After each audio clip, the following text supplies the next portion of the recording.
क्या आप जानते हैं आज के समय में कोई अपने स्वार्थ के लिए कितनी हद तक गिर सकता है, कितनी दूर तक जा सकता है, कितने भयानक चीजों को अंजाम दे सकता है। ये बिल्कुल सोच के परे है। आज की कहानी ऐसी वारदात के बारे में है जिसमें हर कोई रिलैक्स था, जुर्म करने वाले भी और विक्टिम के परिवार वाले भी। लेकिन वहीं पुलिस लगातार तफ्तीश कर रही थी बिना किसी को बताए। एक ऐसी घटना जिसने अच्छे खासे परिवार की जिंदगी तबाह कर दी, सब कुछ बदल कर रख दिया। नमस्कार दोस्तों, तो क्या हाल चाल है आपके। आज हम बात करने वाले हैं सैम अब्राहम केस के बारे में। इस कहानी की शुरुआत होती है ऑस्ट्रेलिया के एक जाने माने शहर मेलबर्न से। यह नॉर्थ मेलबर्न में एक सबर्ब पड़ता है, इपिंग। इसी जगह 3 बेडरूम वाला एक घर है जहां पर इंडियन ओरिजिन की एक फैमिली रहा करती थी, अब्राहम फैमिली। इसमें थे पति सैम अब्राहम, पत्नी सोफिया अब्राहम और इनका 6-7 साल का एक बेटा। बात 2015 की है। सैम ऑस्ट्रेलिया में ही एक फॉरेक्स कंपनी में जॉब करते थे। सोफिया भी किसी आईटी कंपनी में जॉब करती थी। वैसे ये लोग इंडिया के केरल में आने वाले कोल्लम डिस्ट्रिक्ट के करवलूर नामक गांव के रहने वाले थे। दोनों की फैमिली भी इसी गांव में रहती थी। तो सोफिया और सैम दोनों ऑस्ट्रेलिया में जॉब करते थे और वहीं पर शिफ्ट भी हो चुके थे। ठीक ठाक ये पैसे कमाते हैं, किसी भी चीज़ की कमी नहीं थी, सब कुछ नॉर्मल था, जिंदगी चल रही थी। अब दिन आता है 14 अक्टूबर 2015। सुबह सुबह का टाइम था। पति सैम, पत्नी सोफिया और इनका 6-7 साल का बेटा तीनों बेडरूम में सो रहे थे। 9 बजे के आसपास पत्नी सोफिया नींद से जगती हैं। इन्होंने सोचा कि पति और बेटे को भी जगा दूं। जब पत्नी की नज़र पति सैम पर गई तो उन्हें कुछ अजीब सा लगता है। वो थोड़े अलग ढंग से सो रहे थे। पत्नी ने जब थोड़ा ध्यान दिया तो देखा कि पति के मुंह के पास कुछ निशान लगे हैं, जैसे कि मुंह से झाग वगैरह आया हो। इन्होंने पति को जगाने की कोशिश की मगर वो उठते नहीं हैं। पत्नी ने उन्हें कई बार आवाज़ दिया, हाथ से भी जगाने की कोशिश की, मगर पति जरा भी हिल नहीं रहे थे, कोई मूवमेंट नहीं कर रहे थे।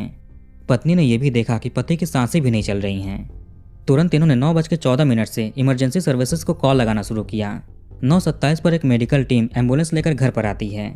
पहले घर पर ही डॉक्टर ने सैम को चेक किया। पता चला कि सैम अब्राहम की मृत्यु हो चुकी है। सोफिया वहीं चिल्ला चिल्ला कर रोना धोना शुरू कर दिया।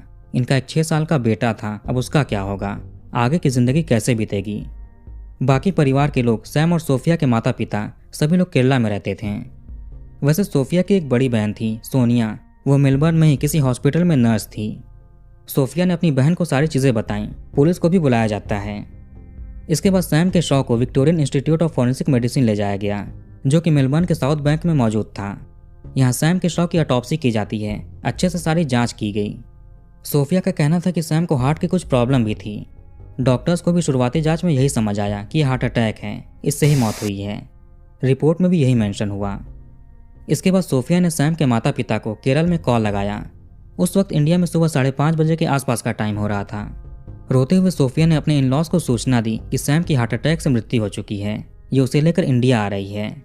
सारी खबर सुनकर जैसे पूरे घर में मातम पसर गया। सैम के घर में माता पिता और एक भाई थे।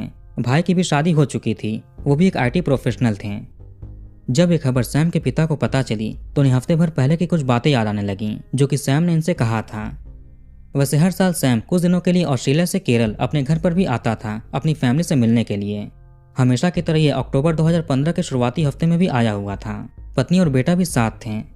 इस बार सैम की हरकतें और बातें थोड़ी अजीब सी लग रही थीं। सैम ने मजाक में अपने दोस्तों और कुछ रिश्तेदारों से कहा कि अगली बार कॉफिन में घर पर आएगा, इसकी लाश आएगी। ये सुनते ही लोग गुस्सा हो जाते हैं कि ऐसी बातें क्यों कर रहे हो। सैम ने बात को हंसी मजाक में खत्म कर दिया। फिर इसने अपने पिता से एक दिन बोला कि जब इसकी मृत्यु हो जाए तो इसके शव को दादाजी के कब्र के बगल में दफन कीजिएगा। सैम ने पिता से यह भी मजाक में कहा, लेकिन पिता गुस्सा हो जाते हैं कि ऐसी गलत बातें क्यों बोल रहे हो। सैम हंसने लगा और कहा कि बस ये मजाक कर रहा है। इसके बाद 11 अक्टूबर को ये अपने बीवी बच्चों को लेकर वापस ऑस्ट्रेलिया लौट गया। आगे 14 अक्टूबर के दिन सैम की मृत्यु की खबर परिवार के पास आती है। पिता को सारी चीज़ें सोचकर कुछ अजीब लग रहा था। क्या सैम को अपनी मौत के बारे में पहले से ही पता था? खैर आगे 3-4 दिनों के बाद 18 अक्टूबर को सैम का शव इंडिया आया, कॉफिन में। सोफिया और इसका बेटा भी साथ आए हुए थे। अब पूरे घर में मातम पसर चुका था, दुख का माहौल था। किसी को यकीन नहीं हो रहा था कि सैम के साथ ऐसा कुछ हो गया है। यह तो बिल्कुल ठीक ठाक था, कोई बीमारी वगैरह भी नहीं थी। हार्ट अटैक कैसे आ सकता है? जो भी हो, चूंकि ये लोग क्रिश्चियन थे तो इसी रीति रिवाज के अनुसार सैम के शव को दफन कर दिया गया। चूंकि सोफिया मेलबर्न में काम करती थी तो इसको वापस जाना पड़ेगा। 4-5 दिनों के बाद सोफिया को अपने बेटे को लेकर मजबूरन ऑस्ट्रेलिया जाना पड़ता है। घर वाले भी थोड़े चिंतित थे कि सोफिया वहां पर अकेले कैसे रहेगी, सब कुछ कैसे मैनेज करेगी, बच्चे को कैसे संभालेगी। लेकिन क्या कर सकते हैं, मजबूरी थी। लेकिन वहां जाने के बाद अक्सर सोफिया अपने घर पर कॉल करती थी, सैम के माता पिता से भी बात करती थी। इसका कॉल लगभग हर सैटरडे के दिन आता था। ऐसे सब चलने लगा, लाइफ पटरी पर आने लगी, जिंदगी कट रही थी। इनके बैकग्राउंड के बारे में थोड़ा बात करें तो सैम अब्राहम और सोफिया दोनों केरल के करवलूर गांव के रहने वाले थे। ये पड़ोसी थे। बचपन से ही दोनों में दोस्ती थी। वैसे सैम को सिंगिंग का भी बहुत शौक था। हर संडे को जब चर्च में प्रेयर होता तो सैम सबके साथ वहां पर सिंगिंग करता था, डिवोशनल सिंगिंग कोरस में। वहीं सोफिया भी सिंगिंग करती थी। वहां पर भी दोनों मिलते थे, दोनों को ही सिंगिंग का शौक था। इन्होंने कॉलेज भी साथ में कंप्लीट किया। धीरे धीरे दोनों एक दूसरे को पसंद करने लगते हैं। 2003 में इन्होंने फैसला किया कि पढ़ाई कंप्लीट होने के बाद जब इनकी जॉब लग जाएगी तो ये शादी करेंगे। इसी दौरान सैम तमिलनाडु के डिंडिगुल नामक जगह पर चला जाता है MBA की पढ़ाई करने के लिए। सोफिया भी कोट्टायम के महात्मा गांधी यूनिवर्सिटी से पोस्ट ग्रेजुएशन करती है। इसने इलेक्ट्रॉनिक्स में MSc किया। आगे बेंगलोर के एक IT कंपनी में जॉब करने लगी। फिर ये तिरुवनंतपुरम में जॉब करती है। वहीं सैम अब्राहम भी अपनी पढ़ाई कंप्लीट करने के बाद किसी लोकल बैंक में जॉब करने लगा। फिर UAE फॉरेक्स एक्सचेंज कंपनी में काम करने के लिए दुबई चला गया। मतलब दोनों ही अपनी अपनी फील्ड में तरक्की कर रहे थे। समय बीतता गया। अब आगे सैम और सोफिया शादी करने का डिसीजन लेते हैं। सैम ने अपने घर पर सोफिया के बारे में बताया, मगर घर वाले सोफिया को घर की बहू बनाने से मना कर देते हैं। खासतौर से पिता ही इसका विरोध कर रहे थे। वहीं सोफिया के फैमिली की बात करें तो उनके पिता डिफेंस के एक रिटायर ऑफिसर थे। ये भी ठीक ठाक रेप्यूटेड फैमिली थी। सैम ने सोफिया से कहा कि घर वाले शादी के लिए नहीं मान रहे हैं। फिर सोफिया ने सैम के पिता से बात की। इसने कहा कि अगर आपने सैम से शादी नहीं कराई तो ये अपनी जान दे देगी। अगर शादी नहीं होगी तो ये भी जिंदा नहीं रहेगी। सोफिया ने अपने बिहेवियर से सैम की माँ को भी इम्प्रेस कर लिया था। आगे सैम के माता पिता सोफिया को बहू बनाने के लिए मान जाते हैं। सोचा कि दोनों मैच्योर हैं, अपना डिसीजन खुद ले सकते हैं, इंडिपेंडेंट हैं, इन्हें रोकना ठीक नहीं होगा। आगे 2008 में सैम और सोफिया की शादी हो जाती है। 2009 में इनका एक बेटा भी हुआ। सोफिया की एक बड़ी बहन थी सोनिया, जो कि ऑस्ट्रेलिया में रहती थी और वहीं पर नर्स का काम करती थी। वहाँ की लाइफ स्टाइल को सुनकर सोफिया ने सोचा कि इसे अपने परिवार के साथ वहीं पर शिफ्ट होना चाहिए। यह ऑस्ट्रेलिया के मेलबर्न में किसी IT कंपनी में जॉब के लिए अप्लाई भी करती है। इसका सिलेक्शन भी हो गया। आगे 2012 के शुरुआती महीने में अपने बेटे को लेकर ऑस्ट्रेलिया चली गई। ये चाहती थी कि पति भी साथ चलें और वहीं पर कोई काम करें। लेकिन इसी दौरान पति सैम अब्राहम ओमान चले जाते हैं, क्योंकि वहाँ के लुलु एक्सचेंज नामक कंपनी में इन्हें जॉब मिल गया था। अब पत्नी सोफिया और बेटा ऑस्ट्रेलिया में थे और पति सैम ओमान में थे। सोफिया इनसे अक्सर कहती कि आप भी ऑस्ट्रेलिया आ जाओ, पूरा परिवार साथ रहेगा। सैम भी यही सोचता था, लेकिन इसको वहां जाने का मन नहीं था।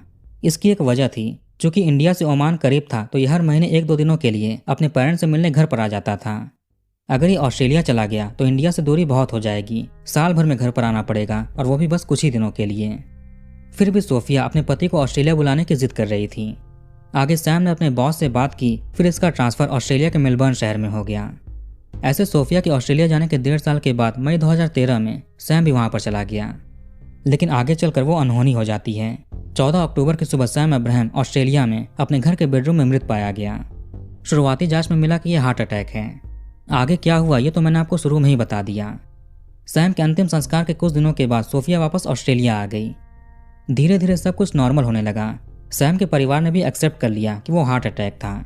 इनकी लाइफ पटरी पर आने लगी। उधर सोफिया भी पति के जाने के दुख से उबरने लगी। इसी बीच मेलबर्न पुलिस के पास सैम अब्राहम की ऑटोप्सी रिपोर्ट सारी आती है। टॉक्सिकोलॉजी रिपोर्ट में मिला कि सैम अब्राहम की मौत साइनाइड नामक जहर कंज्यूम करने से हुई है। इनके पेट में ऑरेंज जूस पाया गया था, जिसमें साइनाइड की भारी मात्रा मिली थी। एवोकाडो मिल्क शेक भी था, उसमें भी नशीले केमिकल मिले। पुलिस ने सोचा कि फूड पॉइजन भी हो सकता है। पुलिस ने शुरुआत में ही सैम की पत्नी सोफिया से थोड़ी बहुत बातचीत की थी। उसने कहा कि नॉर्मल रूटीन के अनुसार ये लोग अपना खाते पीते थे। पिछली रात में भी नॉर्मल खाना खाया था, कोई बाहरी चीज नहीं खाई थी। मगर साइनाइड की इतनी भारी मात्रा फूड में कैसे आ सकती है? पुलिस ने सारे मेडिकल रिपोर्ट्स ना तो सैम की पत्नी सोफिया से शेयर किए, ना ही सैम के बाकी घर वालों को। ये लोग अपना शांति से इन्वेस्टिगेशन शुरू कर देते हैं। कुछ डिटेक्टिव्स ने अपने सीनियर से बात की कि हमें इस केस को गंभीरता से लेना चाहिए, कुछ तो इसमें फाउल प्ले है। सीनियर ने कहा कि इनके पास एविडेंस नहीं है, आखिर किस बेसिस पर हम इन्वेस्टिगेशन करें। डिटेक्टिव और इनकी टीम ने सोचा कि अब यही लोग तफ्तीश करेंगे। घर में आखिर साइनाइड आया कैसे था? ये तो नॉर्मल स्टोर पर भी नहीं मिलता है। या तो ये किसी बाहरी का हाथ है जिसकी सैम से दुश्मनी वगैरह होगी, या फिर ये किसी घर वाले का हाथ है। पड़ोसियों ने भी 13-14 अक्टूबर के बीच किसी अनजान को यहाँ घर के आसपास नहीं देखा था। CCTV कैमरे में भी कुछ खास नहीं मिला। अब पुलिस सैम के परिवार जो भी यहाँ पर रहता था यानी सैम की पत्नी सोफिया उस पर नजर रखने लगे। इसकी लोकेशन हिस्ट्री और कॉल डिटेल्स वगैरह निकलवाए गए। पिछले 3 महीनों में इसने किससे किससे बात की थी, किससे मिली थी, कौन कौन इसके दोस्त हैं, कौन जानने वाले हैं, डिटेक्टिव्स ने सब कुछ मिलकर पता किया। वैसे इन सारी चीज़ों की भनक सोफिया को बिल्कुल भी नहीं थी और ना ही किसी और को थी। डिटेक्टिव्स को अपनी इन्वेस्टिगेशन में पता चला कि सैम ने किसी पुलिस स्टेशन में कोई कंप्लेन लिखाई है। उसमें यह था कि जुलाई 2015 में यानी इसके कत्ल के 3 महीने पहले, वैसे कत्ल अक्टूबर 2015 में हुआ था, जब इलालो ट्रेन स्टेशन के पास था तो इसकी गाड़ी के अंदर फुटवेल के पास कोई मास्क लगाए और ग्लव्स पहने छिपा हुआ था। उसने चाकू से वहीं पर सैम के ऊपर हमले शुरू कर दिए, जिसमें इसके गर्दन के पास, चेहरे वगैरह पर चोटें लगती हैं। खुशकिस्मती से उस दिन इसकी जान बच गई। सैम ने तुरंत पुलिस स्टेशन जाकर जानलेवा हमले की सूचना दी और हॉस्पिटल में अपना इलाज कराया। पुलिस को उस दौरान सैम की गाड़ी से केबल टाइज, कुछ कूड़े कबाड़ और एक हैंडकफ मिलता है। यह सब पता चलने के बाद डिटेक्टिव समझ गए कि सैम के कत्ल की साजिश काफ़ी दिनों से चल रही है। पहले तो वो जानलेवा हमला हुआ जिसमें यह बच गया, लेकिन अब दूसरे हमले में कातिल ने साइनाइड देकर सैम को खत्म कर दिया। डिटेक्टिव्स को सबसे पहला शक सोफिया पर हुआ था।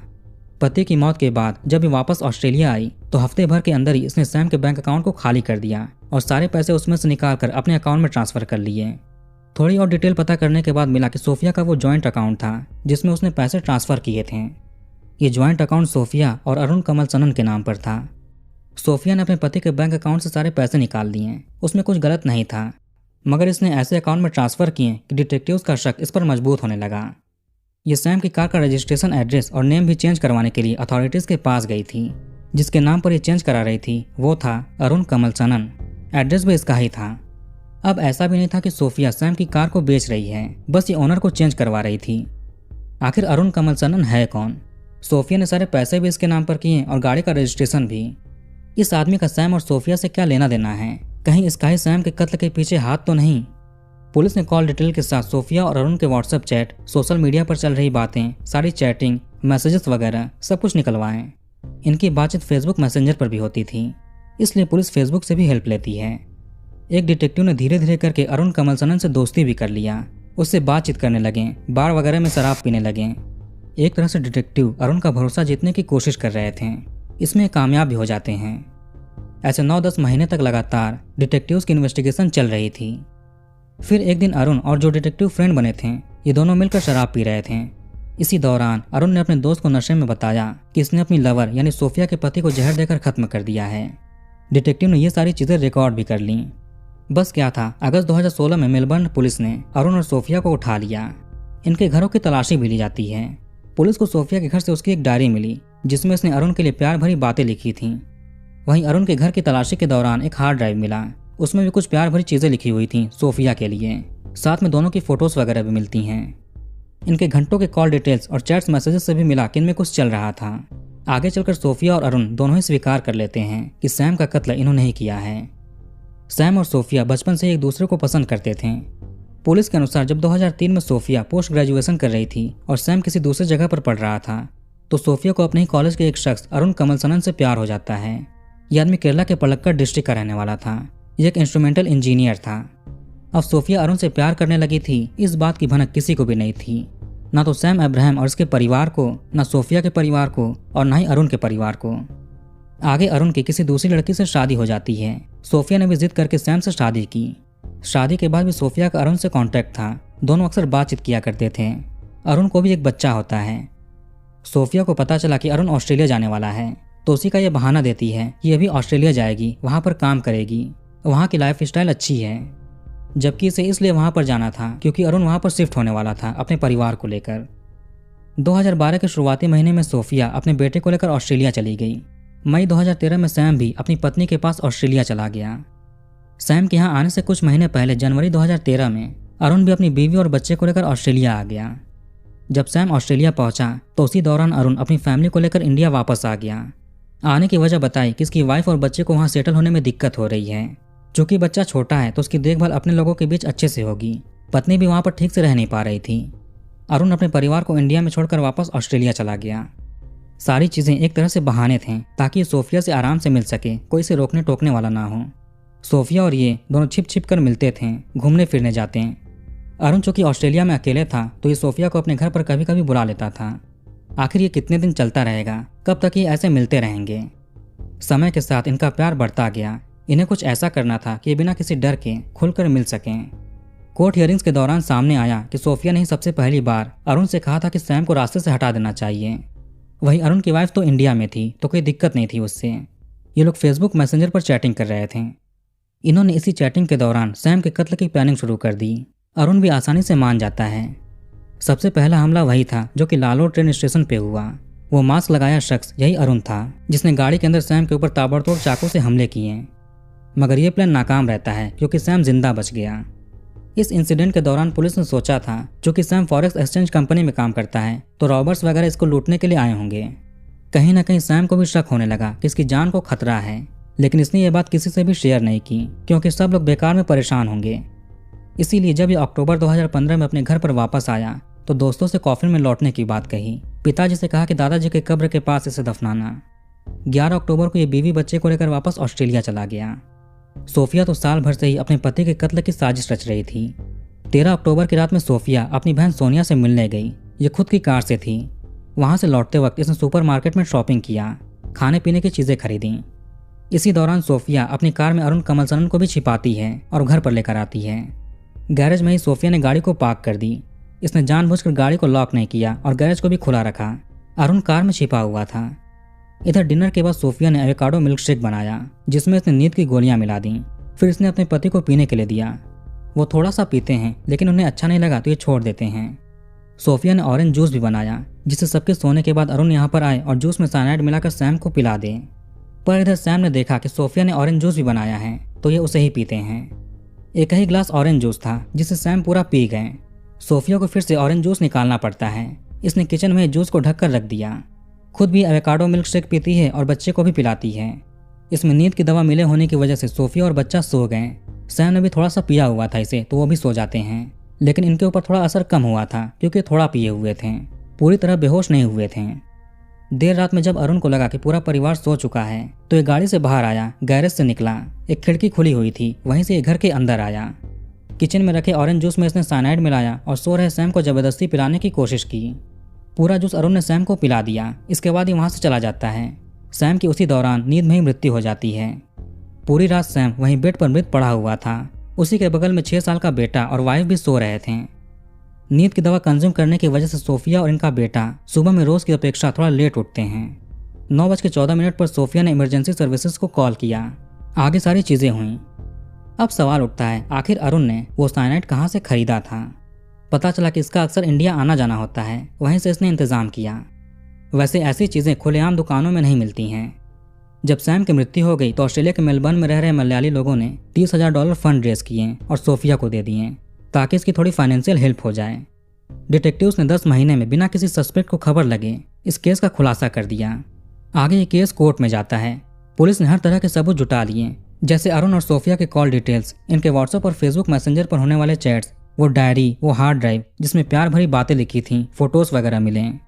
कोर्ट ने डायरी के 100 से भी ज्यादा पेजेस को इंग्लिश में ट्रांसलेट कराया ताकि इसको समझ सकें, क्योंकि ये हिंदी और मलयालम में लिखा हुआ था।